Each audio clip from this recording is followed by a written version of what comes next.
All right, Brian, it is a stomach-dropping moment that a lot of us dread. A relationship going well until a red flag pops up. And they can cause us to second-guess the other person, our connection, our future. And we want to help you navigate around these red flags that may pop up in your relationship.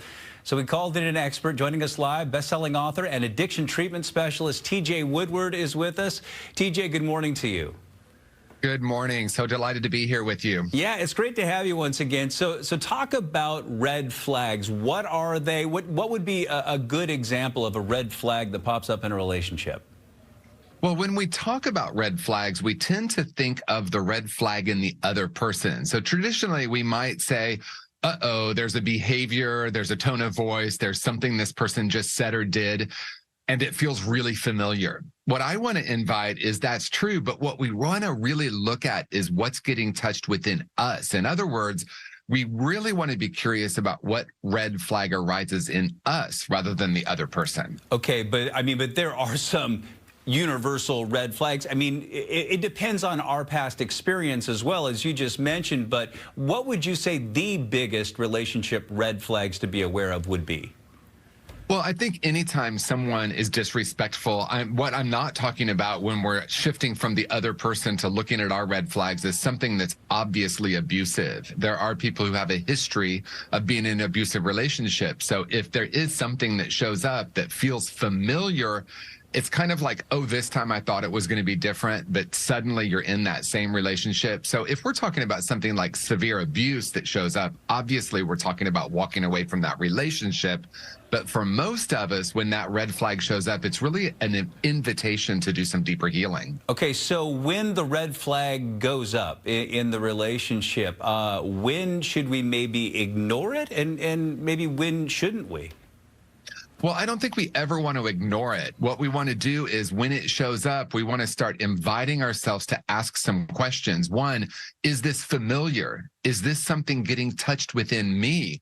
Usually we tend to think, here's this red flag. Should I stay in this relationship or should I go? And that might be a valid question for someone in something more severe.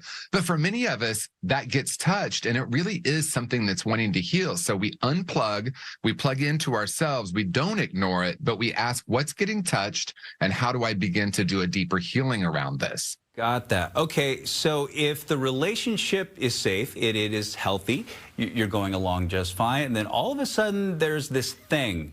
How do we overcome that and save the relationship?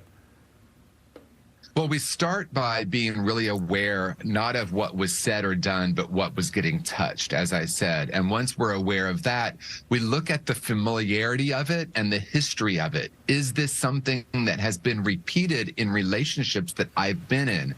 If it is, we start asking ourselves the question, what's getting touched? What is that wound there? What would it take for me to start to heal it? Usually it touches some kind of core false belief. And I think we talked about that the last time. Right. Something like, I'm not worthy, I'm not lovable. And then we can start to look at how we can heal that.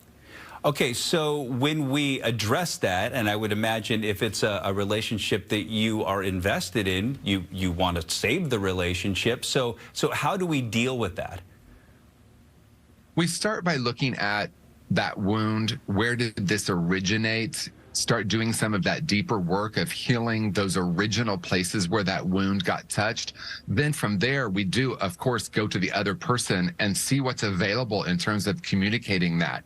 Not saying you made me feel this, but I am aware that this got touched. So one communication style is when you did this, I felt this. I actually just say, I invite people to say, I notice I'm feeling sad. I notice I'm feeling agitated. I notice I'm feeling angry. And then we get to see if the other person's going to show up for an authentic conversation. Such good insight. As always, best-selling author and addiction treatment specialist TJ Woodward, we appreciate your time as always. Thank you so much. It's always an honor to be here with you.